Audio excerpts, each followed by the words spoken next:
The enemy is the same everywhere. He just wears different clothes.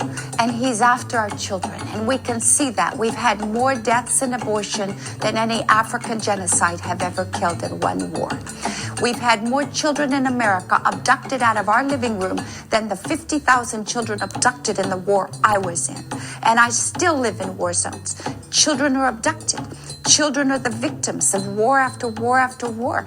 We've lost a generation in America, and they don't know the right hand from the left. No biblical foundations.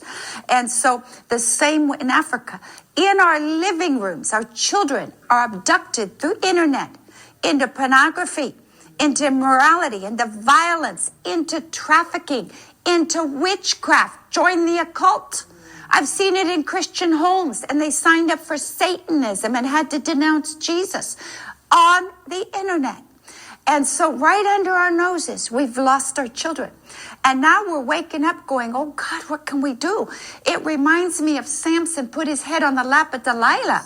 And then she wore him down because he didn't get up and leave evil and compromise and comfort and complacency. He didn't walk away from that, and neither did we when we've had a chance to. He stayed too long in a comfortable but wicked place, evil place, mixture, compromise. We're supposed to deny ourselves. And so finally she wore him down, got the secret of his strength.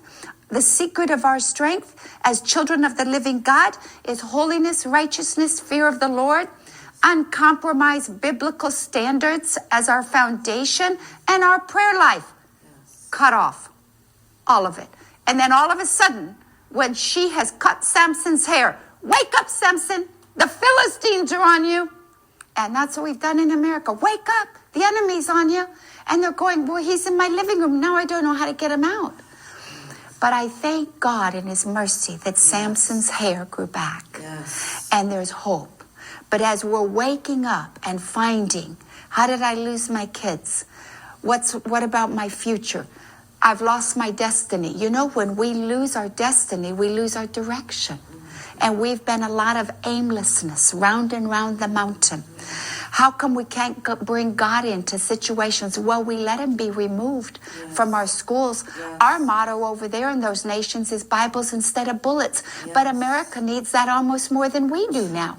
Because we give over 100,000 Bibles a year in 30 plus languages, and people are calling us crying, don't you have more Bibles? Don't you have more Bibles?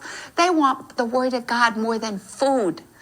And here we have disregarded it as optional, take it or leave it. It is not optional.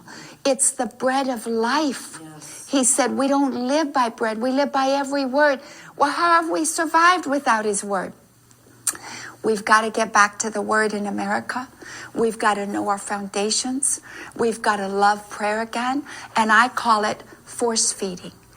In a diagnosis, medical diagnosis, it's called failure to thrive.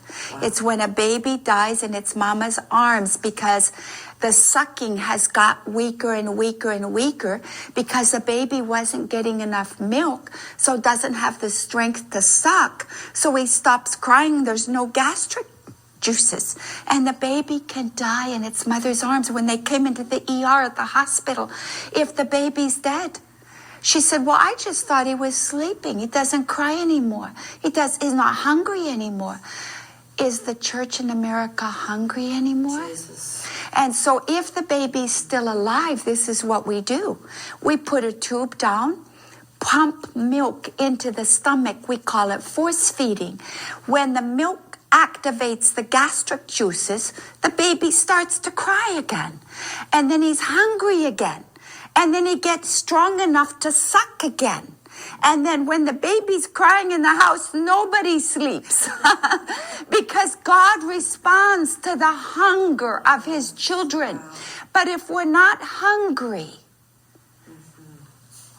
it says in Jeremiah 31:15, Rachel's weeping for her children and will not be comforted. Are we crying for our children, or are we comfortable? It's one or the other. She refused comfort. And then God says, you can stop crying. I'm bringing your kids home. There's power in